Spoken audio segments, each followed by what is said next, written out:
Então, Romanos capítulo 1, versículo 1 ao 17, nós vamos ler.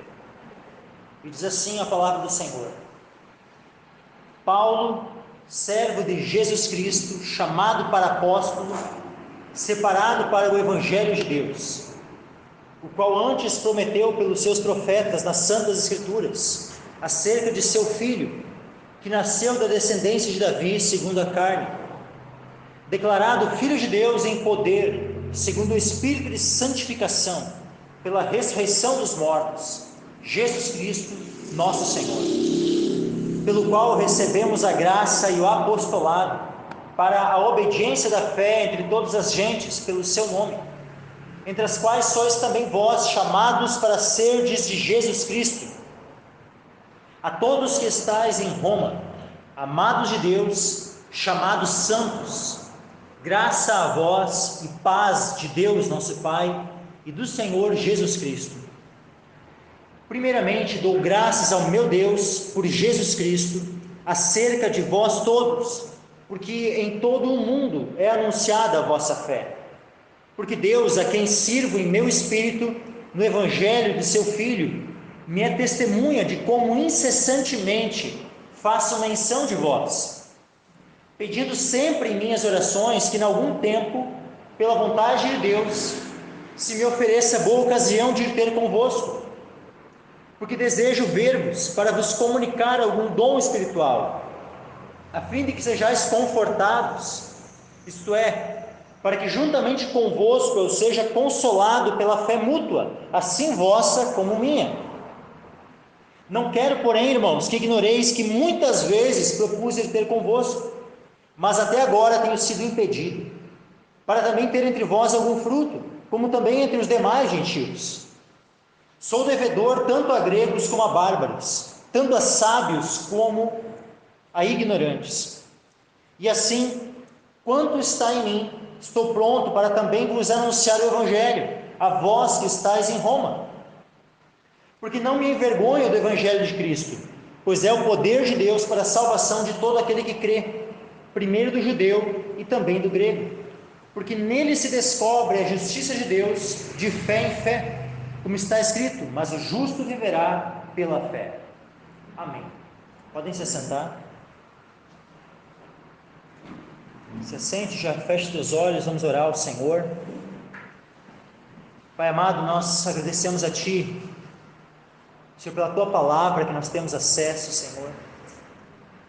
Agradecemos por esse texto, Senhor, que foi preservado até nós, nos dias de hoje, quase 2000 anos depois de ter sido escrito, Senhor, ainda temos acesso às Tuas palavras perfeitas.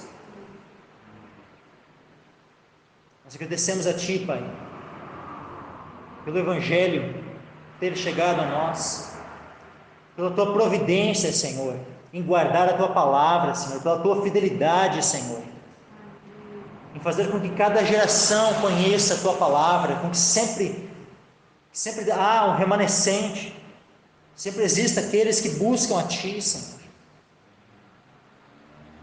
E nós somos destes e queremos permanecer sendo este remanescente, Senhor. Nós queremos, Senhor, que mais e mais pessoas venham a crer em Ti, Senhor.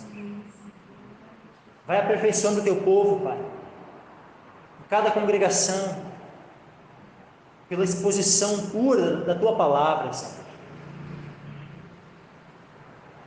Em nome de Jesus, Senhor. Capacita-me, Senhor, a pregar, Senhor, em cima desta carta, Senhor, que a partir de hoje pretendo começar a expor. Capacita-me, Senhor, a instruir o Teu povo, Pai. Em nome de Jesus. Amém, Senhor. Amém. Então hoje, dou início à exposição dessa carta aos Romanos. Pretendo fazer ela do início ao fim, capítulo 1 ao 16, versículo a versículo. Então vamos aí alguns meses nessa carta, e creio que Deus vai abençoar essa exposição, porque afinal essa carta do apóstolo Paulo aos Romanos, é uma preciosidade. Sabe, toda a palavra de Deus, toda a Escritura, de Gênesis a Apocalipse, é inspirada por Deus. Igualmente, cada livro, cada capítulo, cada versículo da Escritura são palavras de Deus inspiradas por Deus. A Bíblia não apenas contém a palavra de Deus, ela é a palavra de Deus.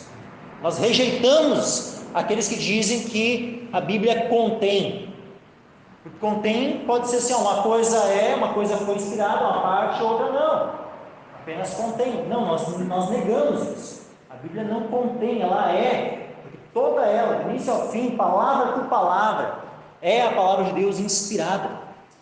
Mas agora, o fato de toda a Escritura ser inspirada por Deus, não significa que necessariamente toda e cada parte tem a mesma importância. Vamos só analisar a questão de mandamentos. Existem mandamentos que são mais importantes que outros?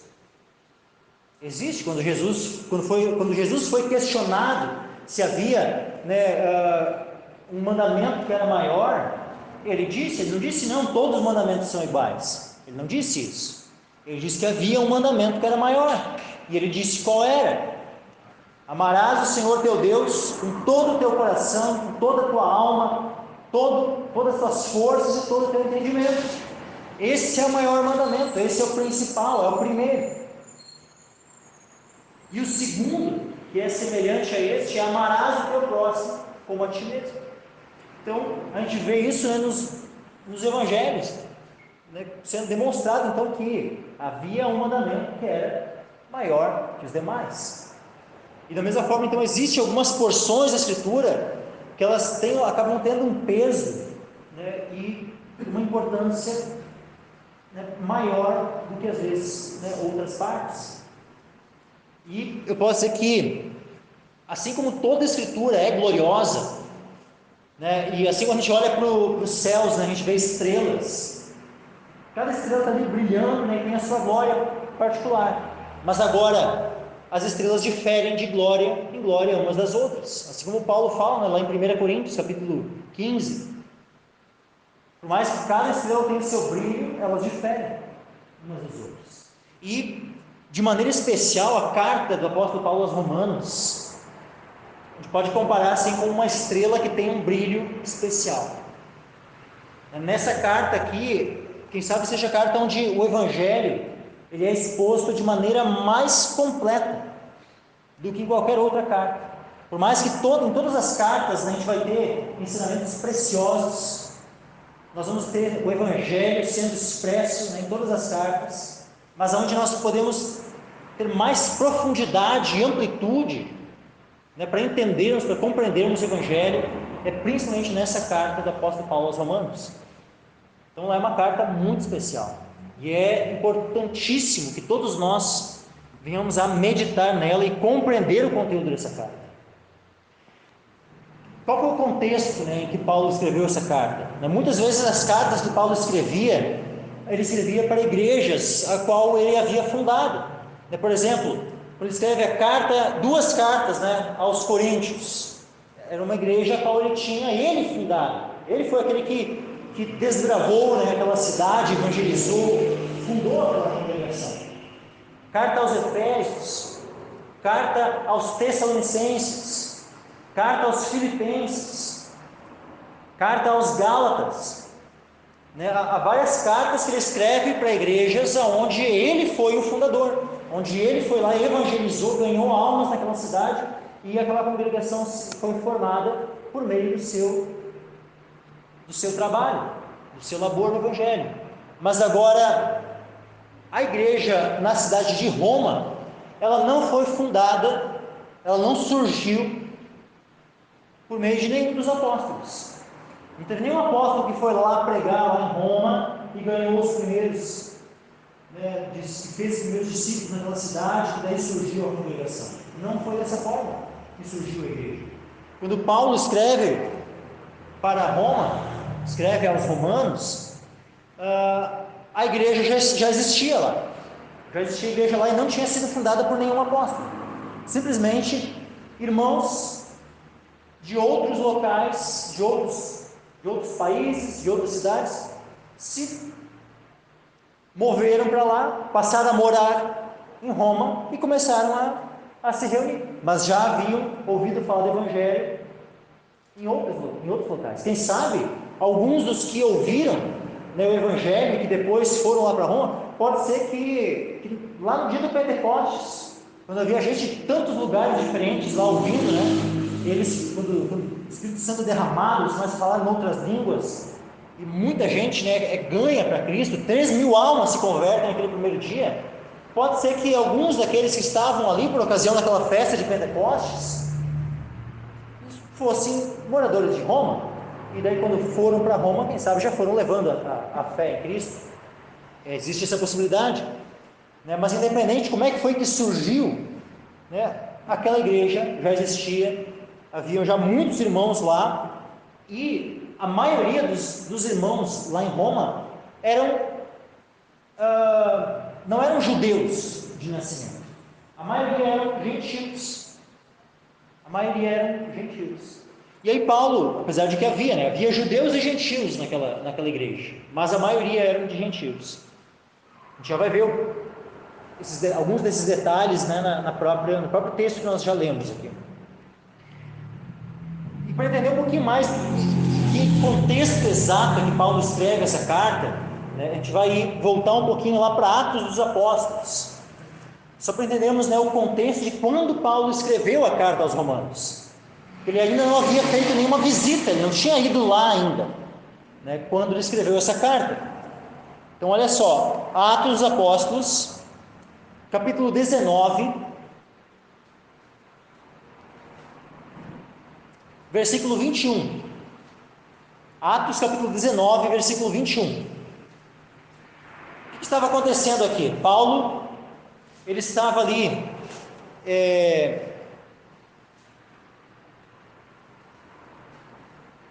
já na sua terceira viagem missionária.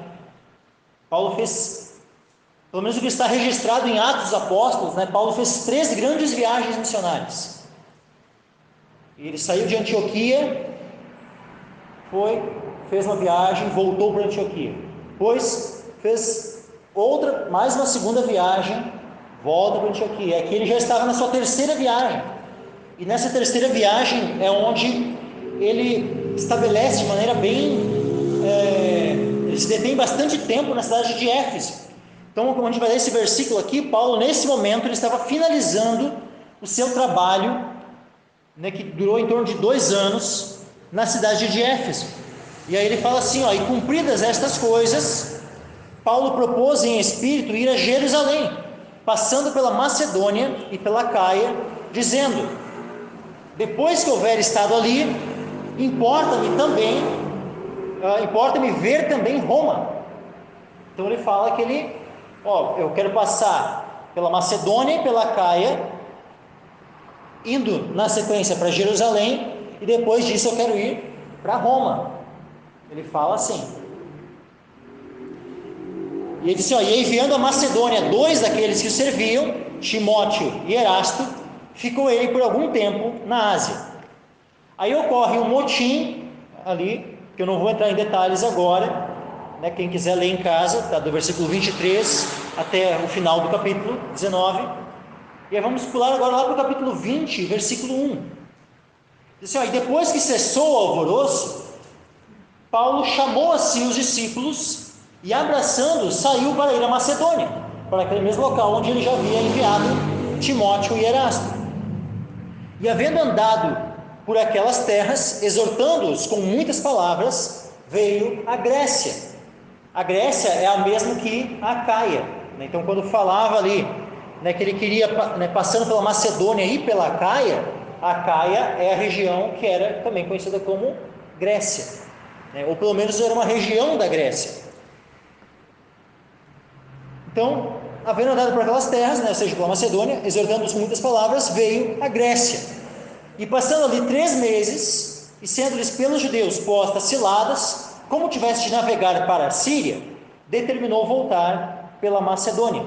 E aí então, ele vai da Ásia, onde ele estava lá em Éfeso, que era na Ásia, vai para Macedônia, desce até Acaia, né, na Grécia, depois ele volta para Macedônia para depois poder voltar e ir até lá em Jerusalém.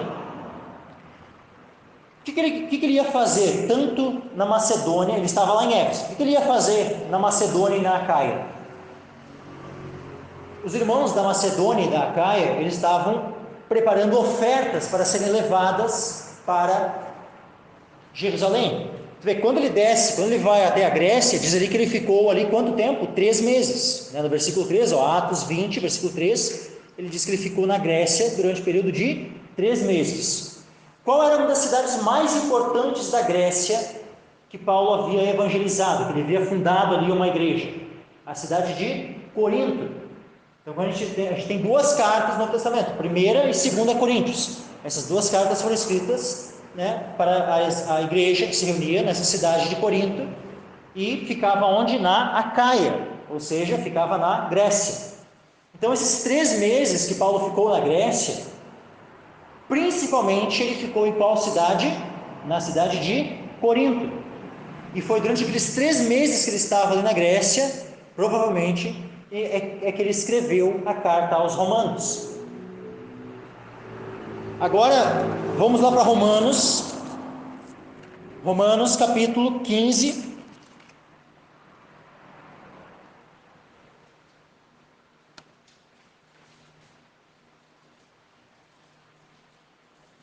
Romanos capítulo 15.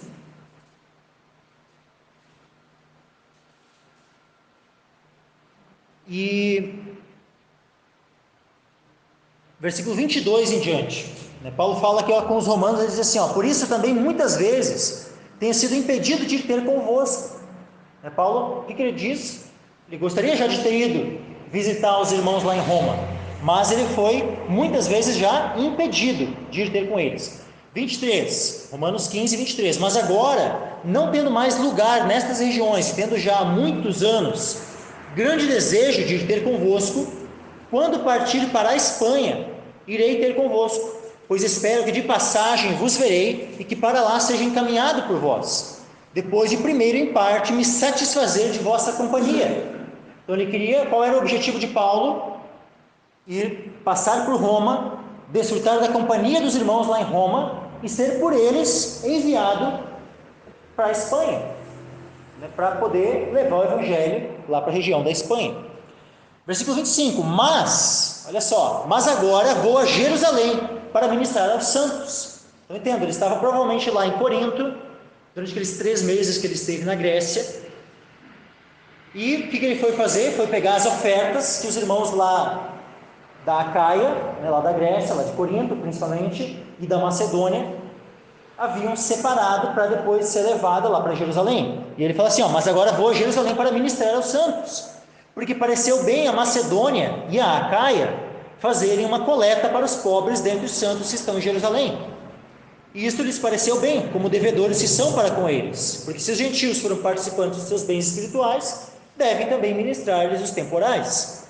Assim que, concluído isto, e havendo-lhes consignado este fruto, de lá passando por vós, irei à Espanha. Então, esses eram os planos que o apóstolo Paulo tinha. Ele estava naquele momento na Acaia, né, na Grécia, provavelmente na cidade de Corinto, ou pelo menos muito perto ali. Escreveu essa carta aos Romanos. O que depois disso ele fez? Da região da Acaia ele foi novamente para a Macedônia, da Macedônia foi até Jerusalém, levando a oferta que os irmãos que aquelas igrejas daquelas regiões haviam separado, né, para ser levado aos pobres da Judéia. Depois disso, Paulo pretendia ir para a Espanha e nesse trajeto de ir para a Espanha, passar por Roma. Esse plano acabou não dando muito certo, pelo menos não no primeiro momento. O que aconteceu? Quando ele chega em Roma, ele é preso. Aliás, quando ele chega em Jerusalém, ele é preso, fica alguns anos preso e é enviado daí para Roma, mas preso, não como missionário, não com plena liberdade. É muito possível que depois disso, depois do período que ele ficou preso em Roma, ele tenha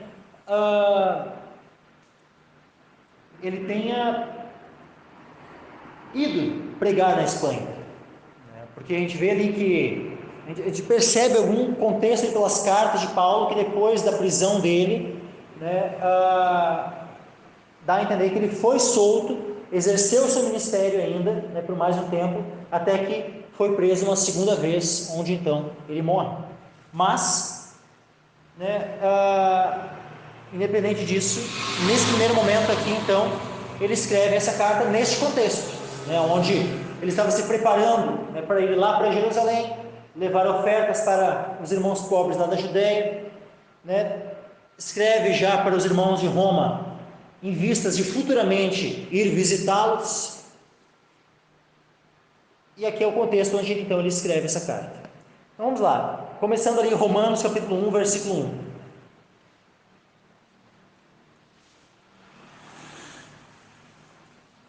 Paulo, servo de Jesus Cristo, chamado para apóstolo, separado para o Evangelho de Deus. Então Paulo já começa, né, se descrevendo como servo, né, como muitas vezes ele faz em suas cartas. Paulo, muitas vezes ele se chama, né, de servo de Jesus Cristo. Algo que cada um de nós, né, temos o dever também, né, de nos considerarmos. Ninguém é melhor que o apóstolo Paulo, né, aqui, então, que nós também venhamos a nos considerar como servos de Jesus Cristo. O nosso Senhor, Ele é o nosso Senhor e nós estamos numa relação com o nosso Senhor de servos. Então, assim como Paulo era um servo de Jesus Cristo, nós também somos servos de Jesus Cristo. Mas, diferente de Paulo, ele recebeu um chamado especial, né, que nenhum de nós recebeu. Ele não apenas foi chamado para ser um servo, assim como nós também fomos chamados para sermos servos de Jesus Cristo, mas ele foi chamado de maneira especial para ser um apóstolo. Então, hoje em dia, muita gente, né, tem se autodeclarado, né, apóstolo. Só que eu pergunto: viu o Senhor? Viu o Senhor ressurreto, assim como Paulo viu? Uma das qualificações, né, para que alguém pudesse ser chamado apóstolo era que tivesse visto o Senhor. Paulo foi um apóstolo, ele mesmo diz, né, lá em 1 Coríntios, né, como que nascido fora de tempo. Por quê?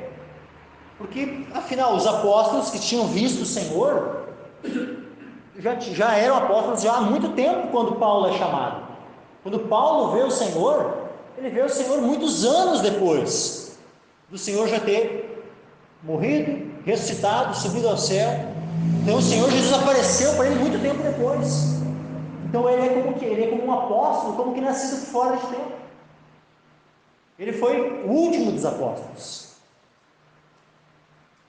Mas ele foi chamado para ser apóstolo. Ele foi chamado para apóstolo, separado para o Evangelho de Deus. Ele foi separado tanto por Deus, ele foi separado, como ele mesmo se separou.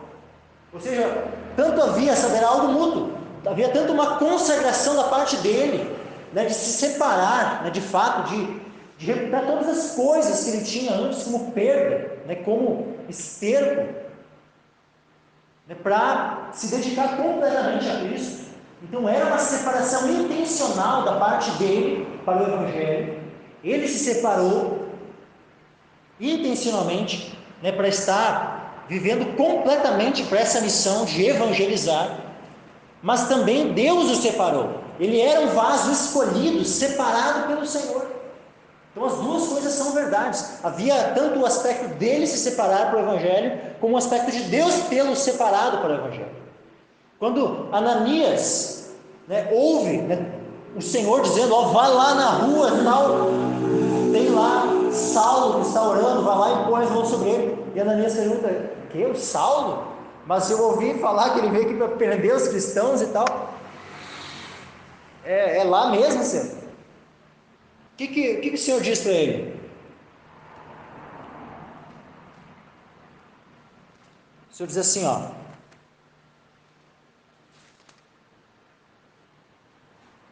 disse-lhe, porém, o Senhor: vai, porque este é para mim um vaso escolhido para levar o meu nome diante dos gentios e dos reis e dos filhos de Israel.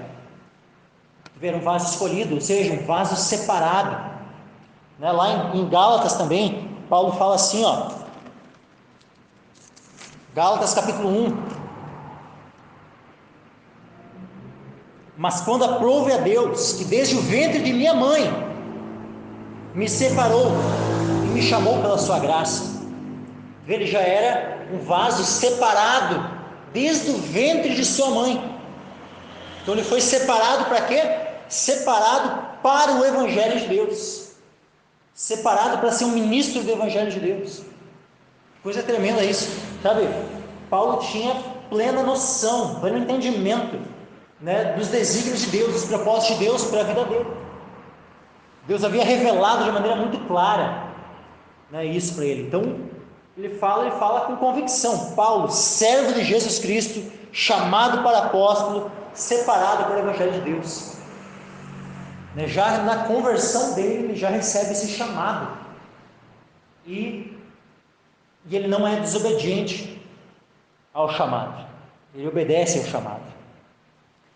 Então, separado por Evangelho de Deus. Aí, uma vez que ele mencionou o Evangelho de Deus, agora olha só o versículo 2, diz assim, ó, o qual, quando fala o qual, está fazendo referência ao quê? Ao Evangelho de Deus, o qual antes prometeu pelos seus profetas nas Santas Escrituras. Ou seja, Deus prometeu pelo seu Evangelho nas Santas Escrituras, por meio dos seus profetas, qual antes prometeu pelos seus profetas nas Santas Escrituras. Então Deus, ele já foi anunciando o Evangelho, já nas Escrituras, desde lá do Gênesis, e vai indo, todos os profetas, o Evangelho já estava sendo anunciado. O Evangelho ele não é algo restrito somente ao Novo Testamento. O Evangelho ele já foi sendo anunciado desde Gênesis. Afinal, lá em Gênesis capítulo 3, quando tem lá a semente da mulher que queria esmagar a cabeça da serpente, ali já é o Evangelho sendo anunciado. E está sendo anunciado onde? Em Moisés. Qual é o assunto principal do Evangelho? É Jesus Cristo. Jesus Cristo é o assunto principal do Antigo Testamento. Porque olha só o que Jesus fala a respeito disso. Ele diz assim, ó,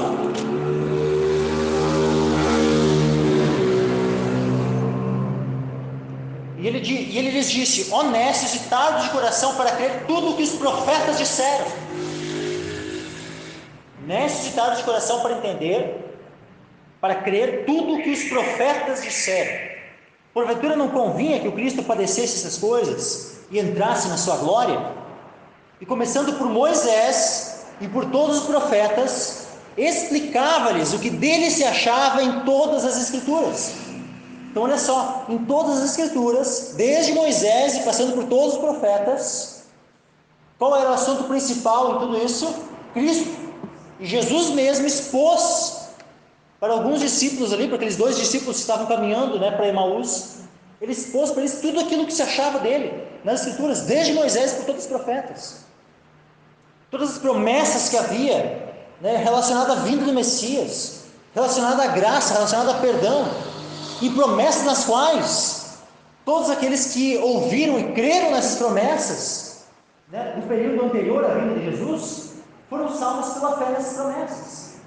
Então o que acontecia? Antes, o Evangelho ele estava expresso na Escritura em promessa, e aqueles que criam na promessa do Evangelho eram salvos por crerem na promessa. Agora, a promessa de que a semente viria se cumpriu. Então nós, hoje, após a vinda de Jesus, nós não apenas cremos na promessa, mas nós também cremos numa promessa que se cumpriu. Não apenas uma promessa feita, onde se espera um cumprimento futuro. Nós também temos isso. Também existem promessas que terão um cumprimento futuro. Por exemplo, a vida de Jesus é uma promessa que tem um cumprimento futuro, que ainda está para se cumprir, e nós cremos nessa promessa. Mas agora já existem promessas que foram feitas e que já se cumpriram, e nós cremos nessas promessas cumpridas.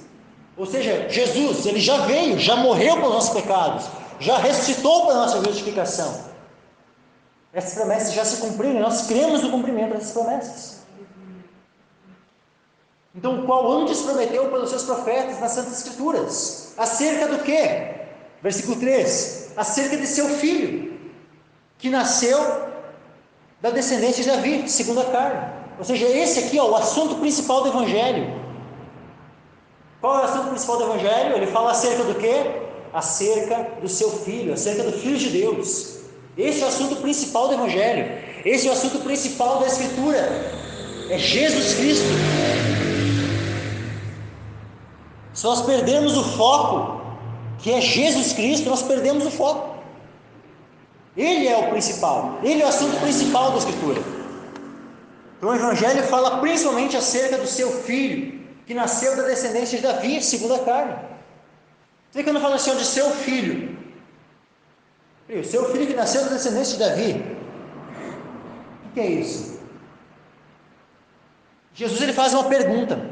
Tem um momento ali onde ele diz assim, ele está lá questionando, os fariseus, os saduceus lá, e ele lhes disse: como dizem que Cristo é filho de Davi? Visto como mesmo Davi diz no livro dos Salmos: disse o Senhor ao meu Senhor, assenta-te à minha direita, até que eu ponha os teus inimigos por escabelo dos teus pés. Se Davi lhe chama Senhor, como é ele seu filho? E ouvindo todo o povo, disse Jesus aos seus discípulos: guardai os escribas.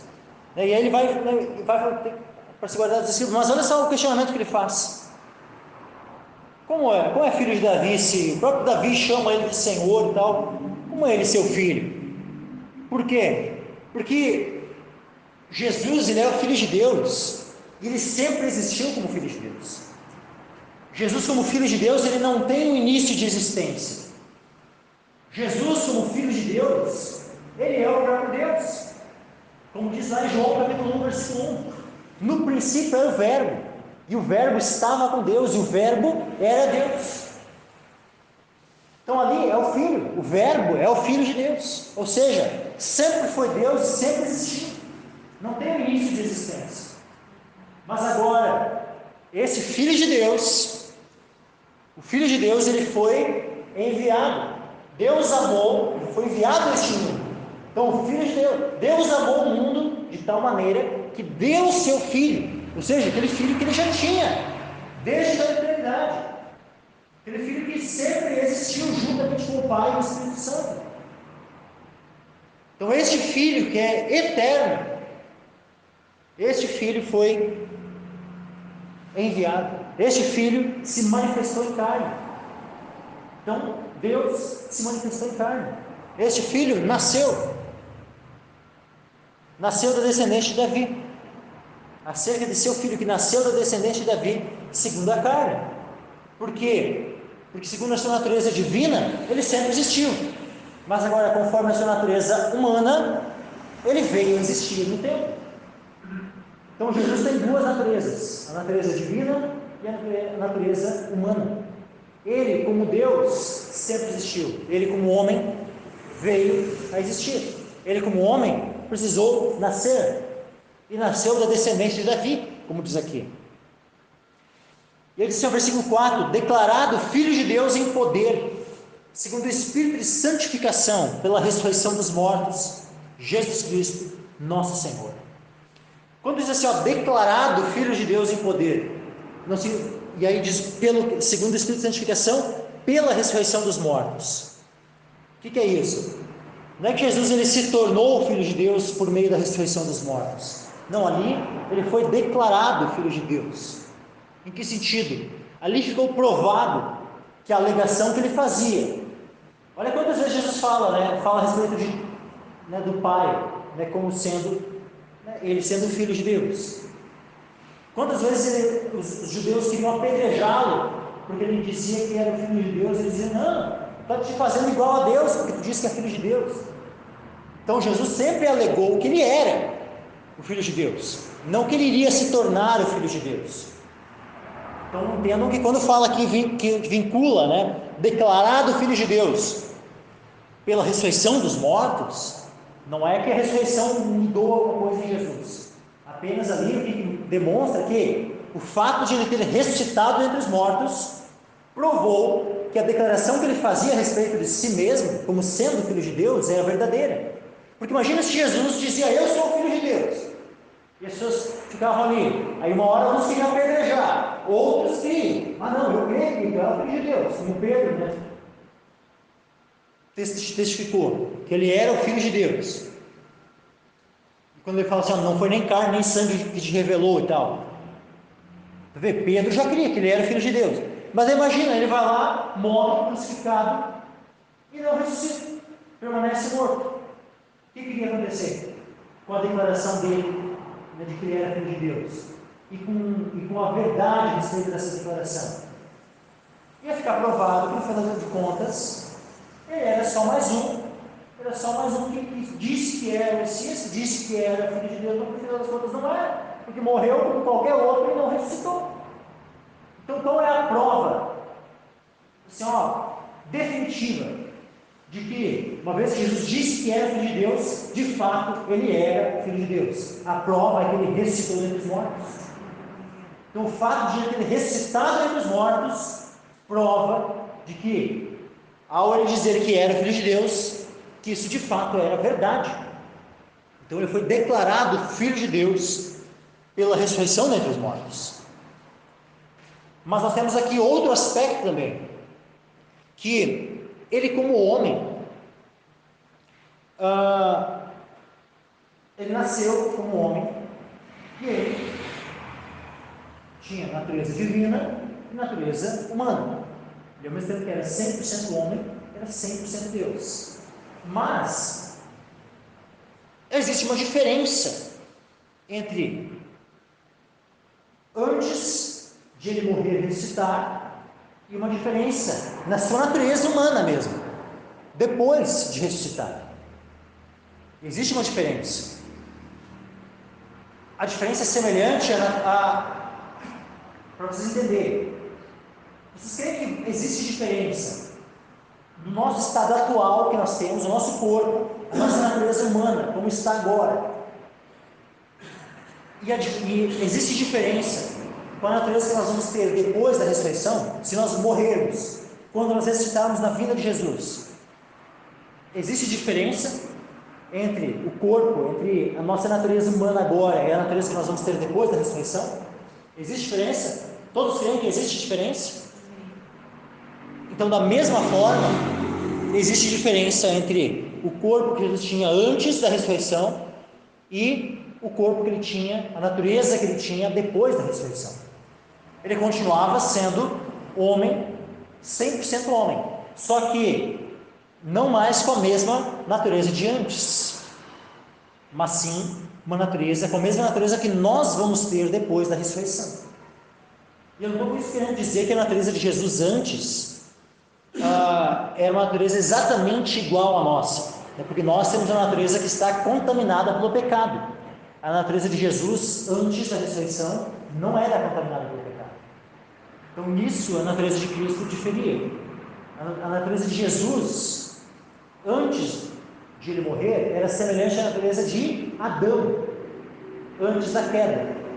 Adão, quando foi criado, tinha uma natureza humana perfeita. Ele era homem, afinal Deus fez o homem, né? A sua imagem e semelhança, ou seja, a natureza humana. Era essa a natureza que Jesus tinha quando veio a este mundo, quando encarnou, quando se tornou homem. A natureza semelhante à de Adão. Só que o que a gente percebe? Adão, ele era imortal? Não era imortal. Por que Adão não era imortal? Porque para que ele se tornasse imortal, ele precisava comer da árvore da vida. Ele iria receber a bênção da vida eterna, caso ele tivesse sido provado e tivesse sido aprovado. Mas uma vez que ele foi reprovado, ele não apenas não recebeu a vida eterna ali naquele momento, ou seja, foi privado de poder comer da árvore da vida, como também recebeu, né, a pena da morte. Então, a partir dali, ele passou a morrer, ou seja, morrer tanto espiritualmente, como também depois fisicamente. Agora, Jesus, ele vem e ele morre, ele tem a sua natureza, e que de maneira semelhante à nossa, ele pôde morrer, de maneira semelhante a nós, ele se cansava, tinha fome, tinha sede, precisava dormir, ou seja, tinha todas as necessidades humanas que nós temos, as mesmas coisas que nós, né, sentimos, frio, calor, fome, sede, tudo aquilo que nós sentimos, né, por causa da nossa natureza humana, Jesus participou de todas essas coisas. Agora, a natureza que nós vamos ter depois da ressurreição é uma natureza glorificada, é uma natureza que está revestida de poder, uma natureza revestida de glória, e de maneira semelhante com a natureza de Cristo após a ressurreição. Jesus é dito, por exemplo, aqui em Romanos, no capítulo 6, diz assim, Romanos 6, versículo 9: sabendo que, tendo sido Cristo ressuscitado dentre os mortos, já não morre, a morte não mais tem domínio sobre ele. Então a gente percebe que a natureza de Cristo, ela é diferente, é uma natureza agora imortal, uma natureza imortal, uma natureza incorruptível. Ou seja, ele não, Jesus ele envelheceu, ele envelhecia antes da ressurreição, antes de ele morrer e ressuscitar. Ele envelhecia como qualquer outro. Afinal, quando ele tinha ali, né, seus 30 e poucos anos, quando morreu, ele viveu 30 e poucos anos e tinha a aparência de 30 e poucos anos de idade. Ele tinha a mesma aparência que qualquer outro da sua idade. Ou seja, ele estava envelhecendo na mesma velocidade com que nós envelhecemos. Mas agora, depois de morrer e ressuscitar, então ele recebeu seu corpo após a ressurreição, o mesmo corpo, o mesmo tipo de corpo, a mesma qualidade de corpo que nós vamos receber. Qual é o corpo que nós vamos receber? Um corpo imortal e incorruptível. Ou seja, não envelhece, não pode morrer, não está mais sujeito à morte. A gente já viu aqui a declaração de que, uma vez que Jesus ressuscitou, ele não está mais debaixo do poder da morte. A morte não tem mais domínio sobre ele. Ou seja, por quê? Porque o corpo dele é imortal e é também incorruptível, ou seja, não envelhece. Ou alguém imagina que Jesus lá no céu vai encontrar Jesus lá depois, imagina, 2000 anos se passaram, mais ou menos, né? Você acha que vai encontrar Jesus com a aparência de velhinho já 2000 anos? Não, né? Ele vai estar lá com a sua aparência todo robusto, bem bonitão, mais belo que qualquer outro homem que vocês já viram nessa terra. Essa vai ser a aparência de Jesus. Por quê? Porque a aparência dele não se corrompe, a aparência dele é imortal, incorruptível, é perfeita. E nós, quando recebemos um corpo glorificado, semelhante ao corpo dele, nós também não vamos mais envelhecer, adoecer, não vai mais haver mudança. Olha, por exemplo, aqui, Filipenses capítulo 3, versículo 21, que também transformará o nosso corpo abatido para ser conforme o seu corpo glorioso. Tu vê? Hoje o nosso corpo é um corpo abatido, um corpo de humilhação. O que é dito quando Jesus tomou a forma de homem? Que ele se humilhou a si mesmo. Ele se humilhou a si mesmo. Por quê? Porque ele assumiu uma natureza semelhante à nossa. Um corpo de humilhação. Um corpo que envelhece. Um corpo que sente dor, que sente fome, que sente calor, que sente todas as mesmas coisas, como nós. Mas agora, ele depois que ressuscitou, o seu corpo é um corpo glorioso. E aqui é dito que ele transformará o nosso corpo abatido, o nosso corpo de humilhação, para ser conforme o seu corpo glorioso. segundo o seu eficaz poder de sujeitar também a si todas as coisas. Então, quando fala assim, declarado Filho de Deus em poder, segundo o Espírito de santificação pela ressurreição dos mortos, Jesus Cristo, nosso Senhor, isso também aponta, para o poder que Jesus, como homem, recebeu após a ressurreição. Então, antes da ressurreição, ele estava por cumprir a obra de redenção a nosso favor, mas uma vez que ele cumpriu tudo, o que ele fala? Por exemplo, lá em Mateus capítulo 28, ele diz assim,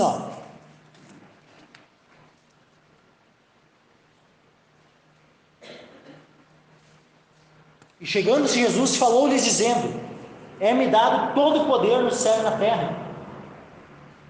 É-me dado todo o poder no céu e na terra. Por que foi dado todo o poder no céu e na terra para ele? Ele já não tinha? Sim, como Deus, Jesus nunca deixou de ter todo o poder no céu e na terra.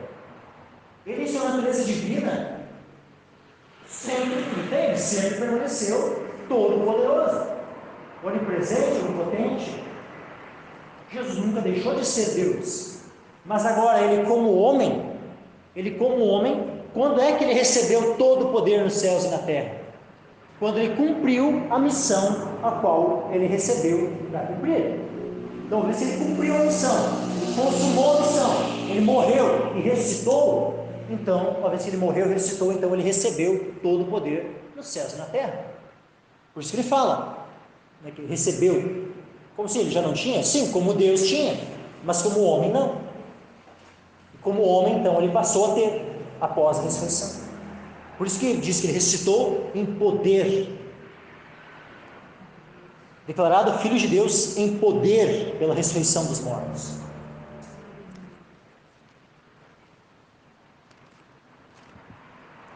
Agora, versículo 5: pelo qual recebemos a graça e o apostolado.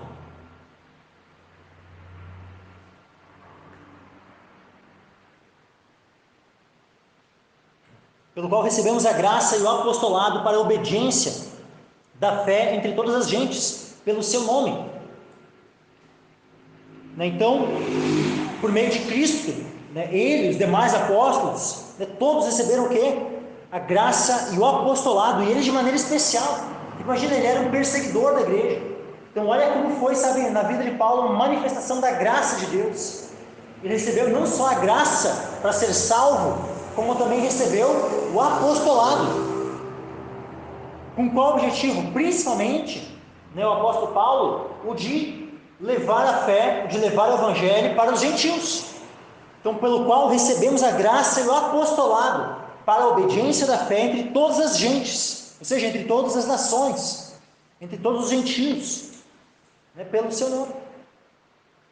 Quando diz assim, para a obediência da fé, aqui a gente pode entender de várias formas. É para que os gentios obedecessem a fé no sentido de obedecessem o evangelho, para que ele fosse pregar o evangelho e os gentios passassem a obedecer o evangelho. Também nós podemos entender isso, para a obediência da fé, para levar as pessoas a crerem em Jesus, e crer em Jesus é obedecer à vontade de Deus. Quando Jesus foi questionado, por exemplo, lá em João capítulo 6, Jesus ele foi questionado, sobre o que era a obra de Deus. Se alguém quer obedecer a Deus, quer fazer a obra de Deus, quer obedecer a Deus, aí perguntaram a Jesus, disseram-lhe, pois, João capítulo 6, versículos 28 e 29, que faremos para executarmos as obras de Deus? Eles perguntaram isso para Jesus. Ou seja, o que eu posso fazer para obedecer a Deus? O que eu posso fazer para executar as obras de Deus? Jesus respondeu e disse-lhes: a obra de Deus é esta, que creiais naquele que ele enviou. Olha só, Jesus resumiu isso, João 6, 28 e 29. A obra de Deus é esta, que creiais naquele que ele enviou. Então a obediência da fé também pode estar relacionada a isso, ao fato de as pessoas crerem no evangelho, e o fato de crer em Cristo é este ato de obediência. Então, ao crerem no Evangelho, estão com isso obedecendo. E também pode fazer referência ao fato de, uma vez que aqueles, que nós somos conduzidos à fé em Cristo, uma vez que nós passamos a ter fé, os nossos atos são feitos em fé, ou seja, nós passamos a obedecer a Deus. Por quê? Porque essa obediência é resultado da fé. Então, toda obediência, para ser uma obediência verdadeira a Deus, ela tem que vir como resultado da fé. A raiz da obediência é a fé. Porque a palavra diz também em Romanos 14 que tudo que não é de fé é pecado. Ou seja, tudo que não é de fé é desobediência. Mesmo que exteriormente pareça ser uma obediência, mas interiormente não é, se não provém de um coração que crê. Então, a obediência só é obediência de fato quando ela se origina na fé. Então, pelo qual recebemos a graça e o apostolado para a obediência da fé entre todas as gentes pelo seu nome, entre as quais sois também vós chamados para serdes de Jesus Cristo. Então, os romanos lá também tinham sido chamados para serem de Jesus Cristo. Assim como nós aqui em Capão da Canoa fomos chamados para sermos de Jesus Cristo. A todos que estáis em Roma. Então, finalmente aqui Paulo descreve quem são os destinatários da carta. A todos que estavam em Roma. Mas que também é uma carta para aqueles que estão em Capão da Canoa. Essa carta não é apenas lá do passado, essa carta é para nós hoje. Então entendam, a todos nós que estamos em Capão da Canoa, essa carta é para nós também. A todos que estáis em Roma, amados de Deus, e assim como eles lá eram amados de Deus, nós também o somos. Chamados santos. Isso aqui é uma verdade lá naquela época para os irmãos lá de Roma? Sim. E é uma verdade para nós hoje. Nós somos chamados santos, tanto chamados para sermos santos, como chamados santos porque em Jesus nós fomos santificados. Em Jesus não apenas fomos justificados, como também fomos santificados. Várias vezes a Escritura chama os irmãos na fé, os cristãos, de santos. Santos. Uma hora eu vou ministrar para os irmãos somente sobre esse termo. Não sei se eu vou trazer todas as vezes que o termo santos é utilizado para descrever o povo de Deus, porque quem sabe em um dia seria muita leitura para fazermos de todos os versículos em que o povo de Deus é chamado de santo. Mas assim, mas eu pelo menos vou citar a quantidade de vezes em que o povo de Deus é chamado de santo. São muitas vezes, meus irmãos. Então uma hora eu quero trazer uma ministração específica só sobre isso. Quem sabe quando a gente terminar a carta aos Romanos, pouco depois ali numa das pregações, antes de começar a expor algum outro livro da Bíblia, eu quero trazer ali uma mensagem sobre nossa, essa identidade do povo de Deus, como sendo chamados de santos. E ele diz assim, graça a vós e paz de Deus, nosso Pai, e do Senhor Jesus Cristo. E aqui mais uma vez eu digo, como várias vezes quando eu inicio a exposição de uma carta e tem essa saudação, eu normalmente relembro, e é bom nós relembrarmos, para estarmos sempre atentos. Nós muitas vezes nos cumprimentamos, nos saudamos uns aos outros com a graça e a paz. Às vezes somente com a paz do Senhor, a paz, a graça e a paz e graça. A gente se cumprimenta, a gente se saúda uns aos outros dessa forma. Quando nós nos saudamos uns aos outros com a graça e a paz, isso é um resumo dessa saudação aqui. Graça a vós e paz de Deus, nosso Pai, e do Senhor Jesus Cristo. O que isso significa? O que significa cumprimentar alguém com a graça e a paz? As duas principais coisas do Evangelho. O que é paz? É paz com Deus. É paz com Deus por quê? Porque antes nós estávamos em inimizade contra Deus. Não tínhamos paz com Deus. éramos inimigos de Deus. Éramos inimigos. Imagina nós estarmos numa condição no dia do juízo de inimigos de Deus. Que nenhum de nós queira se apresentar no dia do juízo como um inimigo de Deus, não tendo paz com Deus, não tendo sido reconciliado com Deus. Porque aquele que tiver no dia do juízo Deus como seu inimigo, está perdido, está condenado eternamente, está numa situação desesperadora. Então não queira se apresentar diante de Deus nessa condição de inimizade com Ele. Imagina o teu juiz na tua frente e ele é teu inimigo. Então, nós devemos desejar com todas as nossas forças termos paz com Deus, mantermos e crescermos nessa paz com Ele. E o que é que nos leva a termos paz com Deus? A graça. A graça de Deus. Deus foi gracioso, e pela sua graça que operou sobre nós e que continua a operar sobre nós, é que Ele nos conduziu a termos paz com Ele e continuarmos em paz com Ele. Então, se hoje nós estamos reconciliados, se hoje nós estamos não mais como inimigos, mas como amigos de Deus, foi porque a graça dele nos trouxe a essa condição. Então hoje nós estamos em paz com Ele. Então quando nós falamos graça e paz, é algo que carrega na verdade a essência do Evangelho nisso. A essência do Evangelho está resumida, sabe, em graça e paz.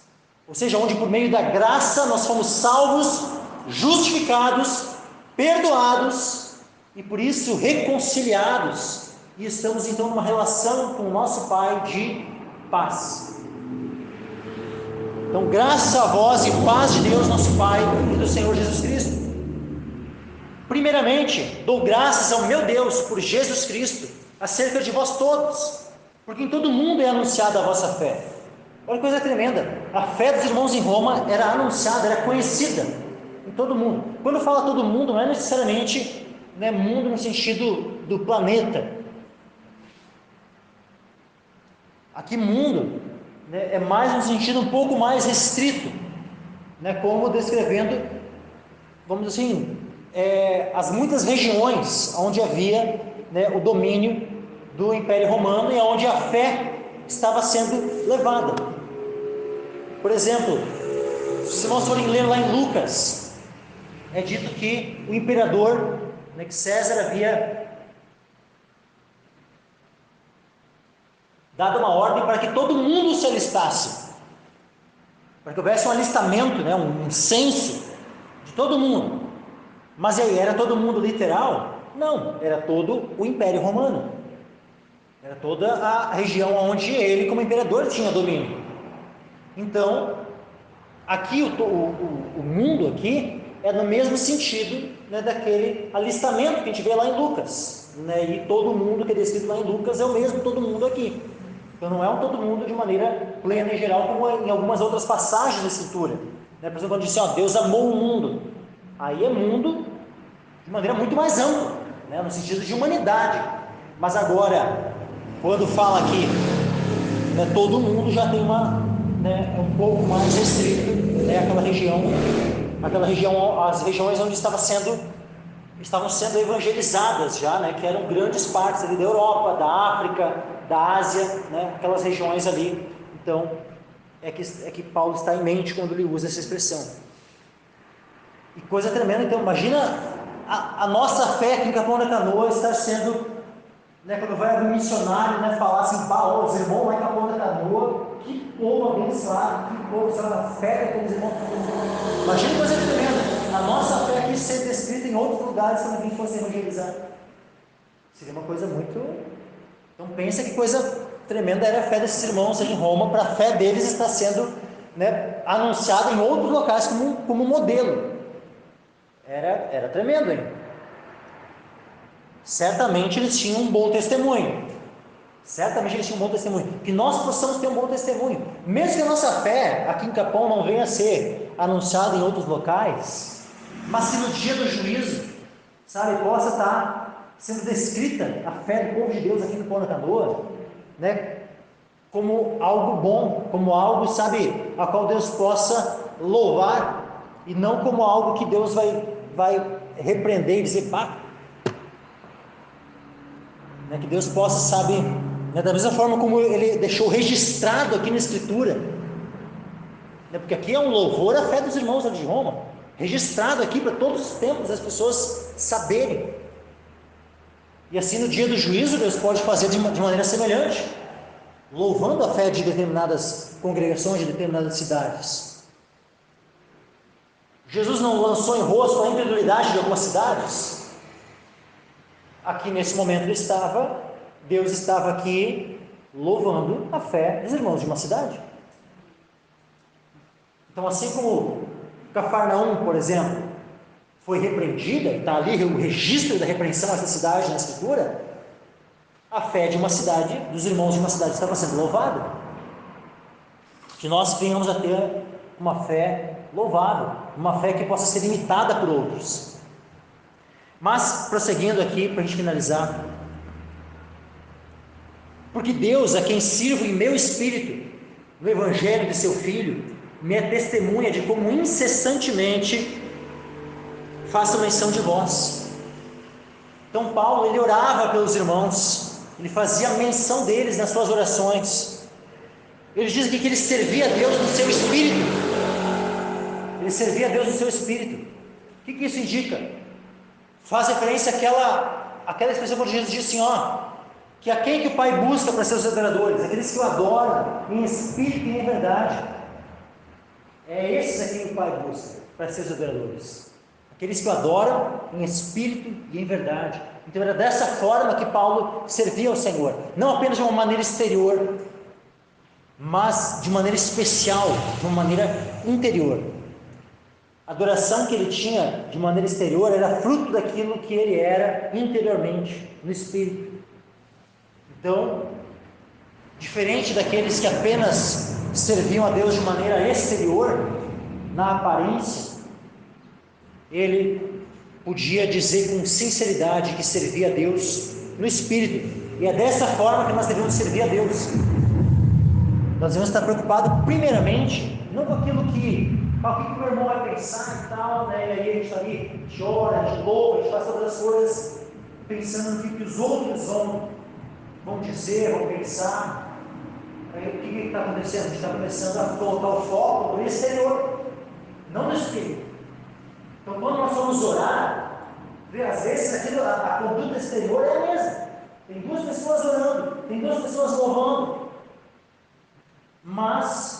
ou fazendo qualquer outra coisa, sabe, de bom que a palavra ordena, mas agora um está preocupado com o que o outro vai pensar, o outro está querendo servir a Deus sinceramente com a sua conduta. Um está servindo a Deus em espírito, o outro está apenas fazendo algo que é exterior. Então que nós venhamos a vigiar para que cada atitude nossa seja um serviço a Deus em espírito, fluindo do nosso coração para o Senhor, e não apenas uma coisa exterior preocupada com o que o meu próximo vai estar pensando ao me ver. Uma outra coisa, antes ali Paulo falou assim, primeiramente dou graças ao meu Deus por Jesus Cristo. Quando ele fala assim, por Jesus Cristo, significa que ele estava dando graças por meio de Jesus Cristo, por intermédio de Jesus Cristo. Por quê? Porque Jesus Cristo é o nosso mediador.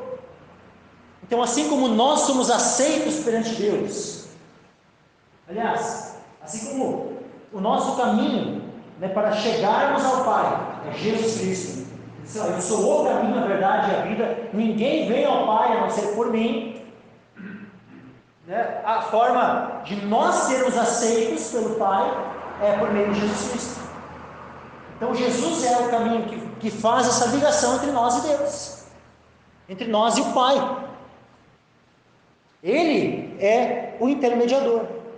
Então, assim como nós somos aceitos perante o Pai por meio de Jesus Cristo, a nossa oração também é aceita por meio dele, por meio de Jesus Cristo. Por isso a ação de graças de Paulo aqui, primeiramente dou graças ao meu Deus por Jesus Cristo.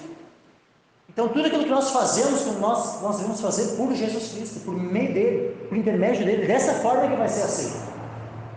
Então, quando nós oramos, nós precisamos entender que não é uma questão de simplesmente dizermos no final da oração em nome de Jesus. Não é simplesmente isso. Eu posso fazer isso da boca para fora. Eu posso orar e no final da minha oração dizer assim, ó, Pai, em nome de Jesus, amém. Isso é algo apenas sem eu compreender o que isso significa. Eu posso falar simplesmente por uma tradição, porque eu fui ensinado que eu devo finalizar a minha oração dessa forma, e não entender o significado que tem nós orarmos, nós fazermos alguma coisa em nome de Jesus. Nós precisamos, primeiramente, antes de usarmos a expressão em nome de Jesus, em nossas orações ou em alguma outra coisa que nós fizermos, nós precisamos entender o que isso significa. Isso significa que Jesus é o nosso intermediador. Isso significa que, se não fosse por meio de Jesus, a nossa oração não seria aceita. Nós não teríamos mérito nenhum para estarmos fazendo qualquer coisa e isso ser aceitável para com Deus. Nós só somos aceitos perante Deus, e a nossa oração somente é aceita perante Deus por meio de Jesus, é em nome de Jesus. Então nós precisamos entender que é por meio dele, é por ele que nós somos aceitos. Então, quando nós oramos em nome de Jesus, nós precisamos entender que é por meio de Jesus que a nossa oração é aceita e recebida nos céus. Agora olha só, versículo 10: pedindo sempre em minhas orações que em algum tempo, pela vontade de Deus, se me ofereça boa ocasião para ir ter convosco. Então ele pedia, que seja da vontade de Deus, que mora pela vontade de Deus, né? Deus me deu uma ocasião propícia para ir visitá-los. É isso que ele pedia em oração. Ele queria ir visitar os irmãos lá em Roma, e ele pedia isso a Deus. Aí ele diz assim, porque desejo ver-vos, para vos comunicar algum dom espiritual, a fim de que sejais confortados. Ele tinha o desejo de ir ver os irmãos. Então, imagina, olha quantos anos que Paulo já estava ali pregando, ministrando e tal, ele não tinha ido ainda lá. Ele não tinha ido até os irmãos lá em Roma. E daqui a pouco os irmãos lá em Roma podiam estar, por que Paulo nunca veio até aqui? Porque Paulo já ministrou em tantos países, tantas cidades diferentes, mas não veio aqui em Roma ainda. E aí, então, por isso que ele também descreve, sabe, né, para que, caso houvesse algum pensamento no coração dos irmãos lá em Roma, né, de achando, de até achando alguma coisa assim, por que Paulo não veio ainda até nós? Aqui ele está descrevendo, olha, eu desejo ir, eu só não pude ainda. Não é por falta de vontade da minha parte, é apenas porque ainda não surgiu uma ocasião apropriada para isso. Mas ele disse que ele tinha desejo, porque desejo vê-los. Ele ora a Deus para que ele pudesse ir conforme a vontade de Deus. Não era conforme a vontade dele, não era no momento que ele quer, porque nem tudo acontece na hora que nós queremos. Por isso nós precisamos orar, né, e falar alguma coisa. Vou fazer isso se Deus quiser. Porque Paulo, no que dependesse da vontade dele, ele já tinha ido. Mas não dependia simplesmente da vontade dele, dependia da providência de Deus, dependia da vontade de Deus determinar o momento certo, o momento apropriado para que as coisas acontecessem. E o momento certo para ele ir ainda não tinha acontecido, mas ele orava para que viesse a ser logo. E aí assim ele diz, porque desejo ver-vos para vos comunicar algum dom espiritual. Você vê qual era um dos objetivos de ele querer estar lá com os irmãos? Compartilhar com eles um dom espiritual. Ele não fala exatamente qual dom, porque daqui a pouco não tinha nem como ele dizer qual é. Os dons eles são dados por quem? Pelo Espírito Santo. O Espírito Santo é quem decide qual dom dá. E tem muitos dons que o Espírito Santo pode dar. Então não era Paulo que iria determinar qual era o dom, mas ele sabia que Deus era poderoso para usá-lo para comunicar dons. Olha, por exemplo, aqueles discípulos que ele encontra lá em Éfeso, aqueles 12 discípulos. Ele vai dizer, vocês já foram batizados no Espírito Santo? Não, nós nem sabemos que há Espírito Santo. Paulo já batiza ele, põe a mão sobre eles recebem o Espírito Santo, falam em línguas, profetizam. Então, muitas vezes Paulo era usado para comunicar dons espirituais. E ele queria ir até Roma, né, para que pudesse também compartilhar com os irmãos. E de maneira especial comunicar algum dom espiritual. a fim de que eles fossem confortados. Confortados aqui é o quê? É fortalecidos, fortificados, para que fossem confirmados,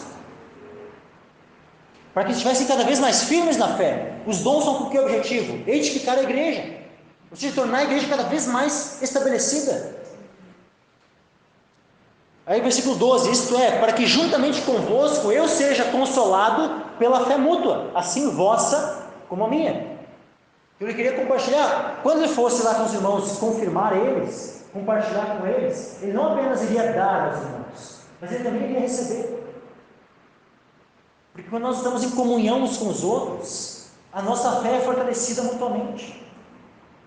Eu estou aqui pregando, eu posso estar ministrando na vida dos irmãos, mas o que seria de mim sem os irmãos? Será que eu não sou ministrado pelos irmãos? Com certeza eu sou. Com certeza os irmãos ministram sobre a minha vida. Então não é apenas aquele que está ministrando a palavra, não é apenas um pastor que tem algo para dar para a igreja. A igreja também ministra na vida do pastor.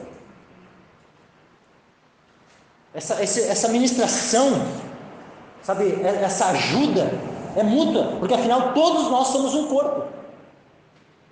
Ninguém é melhor que o corpo, apenas no corpo os membros têm funções diferentes. Mas todos necessitam uns dos outros. Então, assim como vocês precisam de mim, eu preciso de cada um de vocês. Ambos, cada um de nós, cada um precisa uns dos outros, porque nós somos um corpo em Cristo. E mesmo o apóstolo Paulo não era diferente.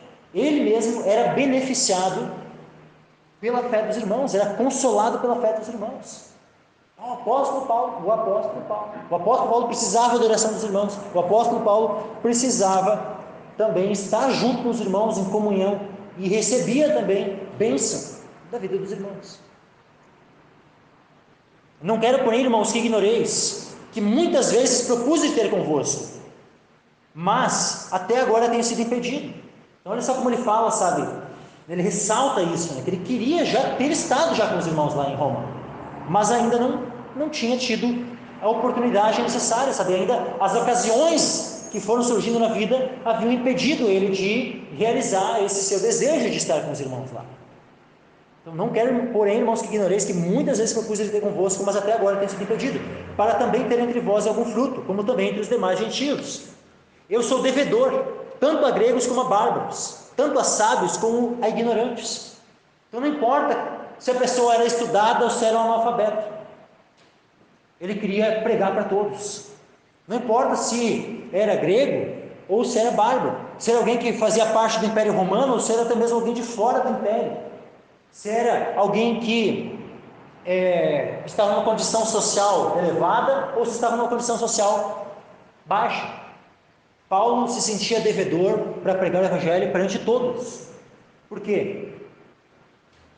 Porque existem algumas coisas que nós precisamos sempre nos sentir devedores. Nunca nós podemos chegar e dizer assim, bom, já foi suficiente o que eu fiz.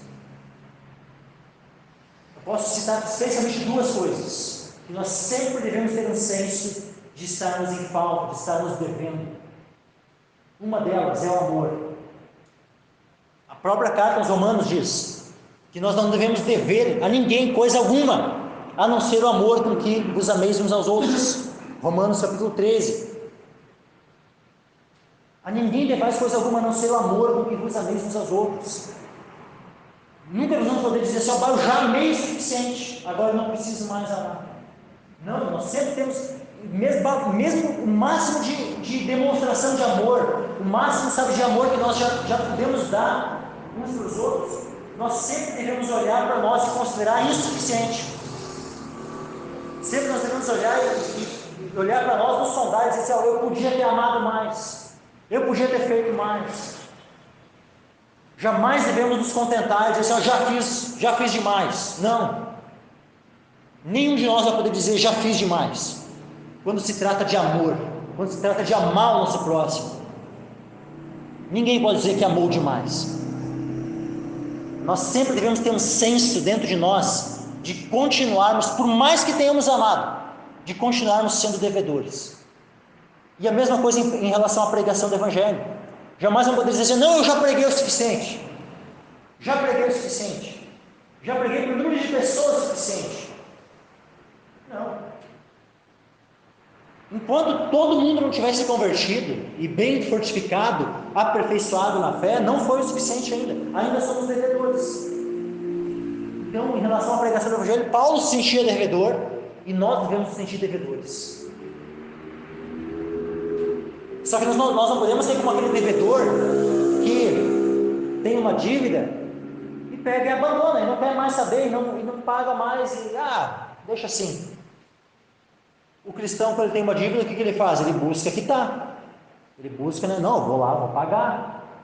Ele busca negociar aquele negócio, busca ir atrás e resolver. Agora pense naquela pessoa que pega, faz um empréstimo, faz um outro e depois esquece, nunca mais, esquece que fez e não quer pagar mais. Nós, em relação ao Evangelho, imagina um crente fazendo isso. Eu tenho uma dívida, né? Mas deixa assim, não vou pagar, não quero saber de pagar. Não, nós devemos anunciar o Evangelho, nós somos devedores, devemos buscar sempre estar evangelizando. Assim, quanto está em mim, estou pronto para também vos anunciar o Evangelho, a vós que estáis em Roma. Então ele tinha esse desejo de pregar o Evangelho em Roma. Por quê? Porque não me envergonho do Evangelho de Cristo, pois é o poder de Deus para a salvação de todo aquele que crê, primeiro do judeu e também do grego. Porque nele se descobre a justiça de Deus de fé em fé, como está escrito, mas o justo viverá pela fé. Então assim Paulo, ele introduz essa carta, aos romanos, falando com eles os motivos, do porquê ele não foi lá com eles ainda, descrevendo ali, já no início da carta, alguns resumos, do Evangelho, como por exemplo ali no versículo 3 ao 4, como agora que é o versículo 16 e 17, são resumos, dos propósitos dessa carta, da carta aos romanos. Então, próximos domingos, se Deus permitir, vamos dar sequência aqui na exposição dessa carta, que Deus possa abençoar a compreensão da igreja do Senhor, para compreender cada vez mais profundamente o Evangelho do nosso Senhor Jesus Cristo. Amém, meus irmãos?